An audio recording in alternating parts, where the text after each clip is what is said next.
including the Knights Templar Masonic Order.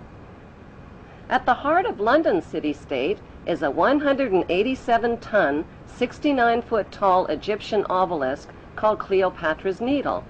It was transported from Egypt and erected on the banks of the River Thames. In Vatican City, another Egyptian obelisk towers high above St. Peter's Square.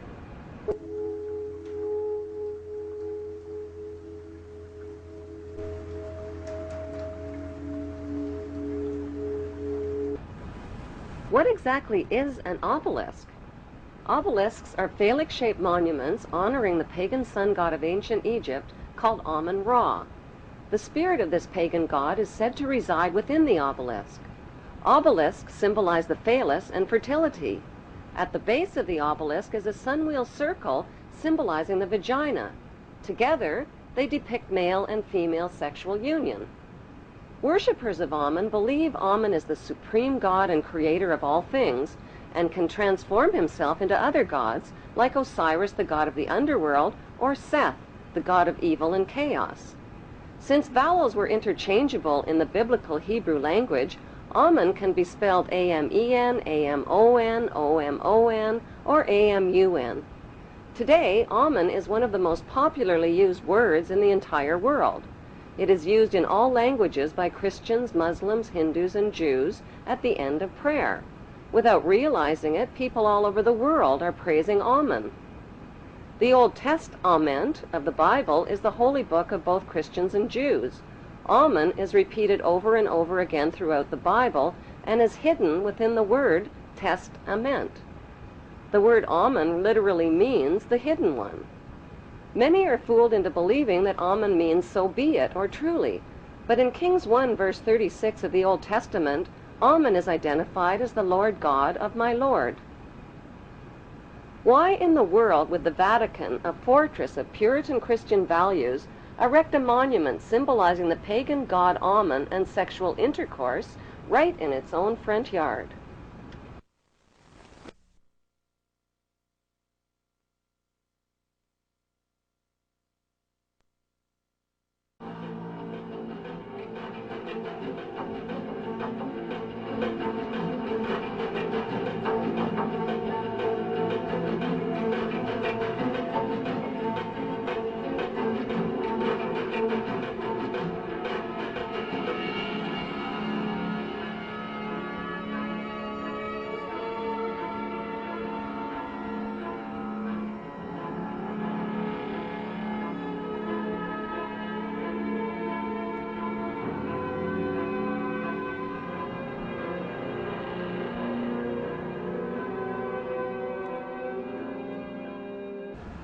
Bloodshed between the Israeli Jews and the Palestinian Muslims is routinely reported by the Western news media. But how much does the general public really know about what's going on in Israel? And why should they even care? Why? Because Israel has written human history, and it is also writing the future of humanity. It is important to know that the land now called Israel was originally called Canaan in ancient times. Canaan was populated by the Canaanite people, who were the ancestors of today's Palestinians imprisoned in refugee camps in Israel. About 3,500 years ago, the Semitic Hyksos kings ruled Egypt for 100 years, but were expelled from Egypt into Canaan. The Egyptians called these Hyksos people the Habarus, which means Hebrews. These expelled Hebrews invaded and conquered the land of Canaan and changed the name of the land from Canaan to Israel.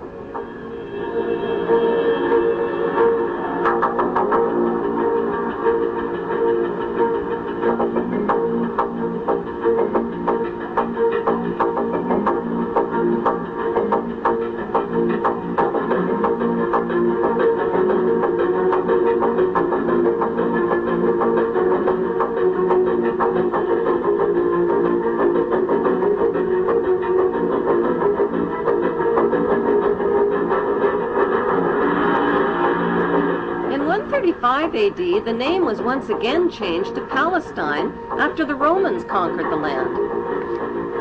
As recently as 1948, the name was officially changed back to Israel again by the Hebrew Zionists, who slaughtered and drove the Palestinian people from their homes, land, and villages after World War II.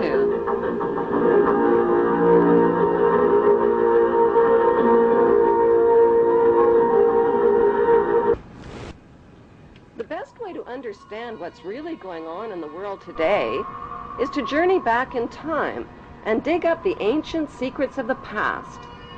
Those ancient secrets have been hidden by the ruling class beneath the shifting sands of Egypt for more than 4,000 years.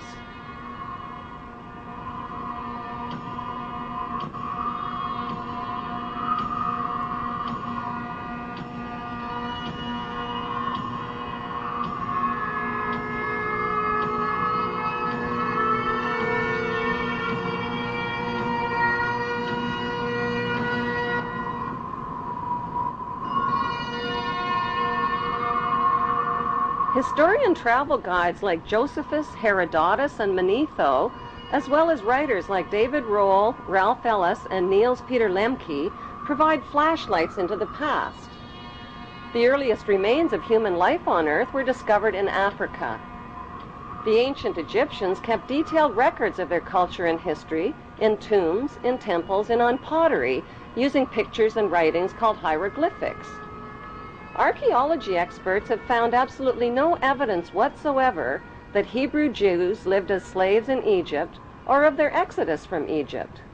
The plain truth is that Moses didn't lead Hebrew slaves out of Egypt any more than Charlton Heston did. So who was that bearded man with a magical staff named Moses?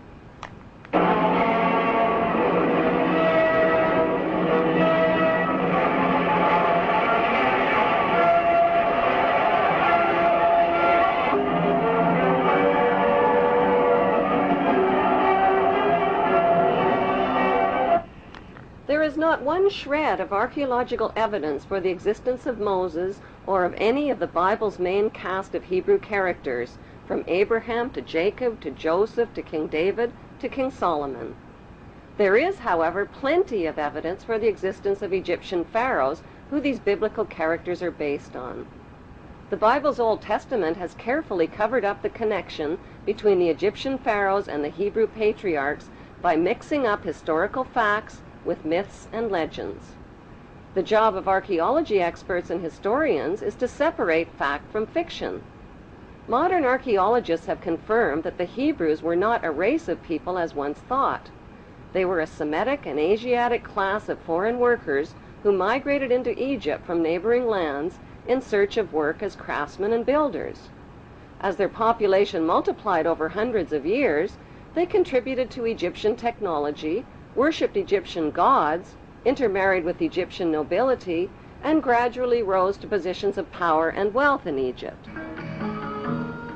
The Bible story of the Hebrew Jews begins with Abram, who was born north of Canaan in the town of Ur around 2055 BC. Abram married his beautiful sister Sarai.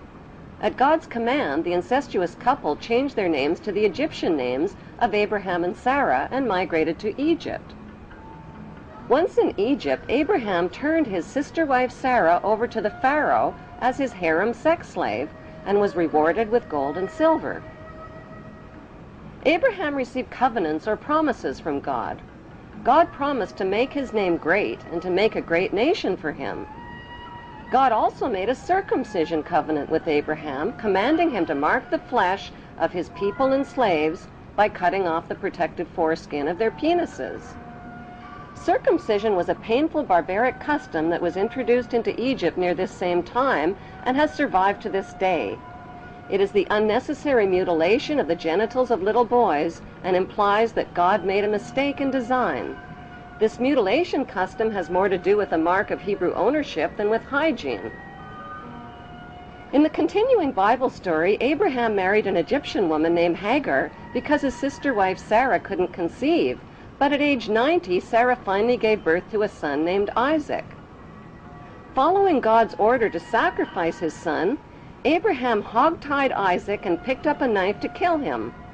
Just as Abraham was about to plunge the knife into Isaac, he learned God was only kidding.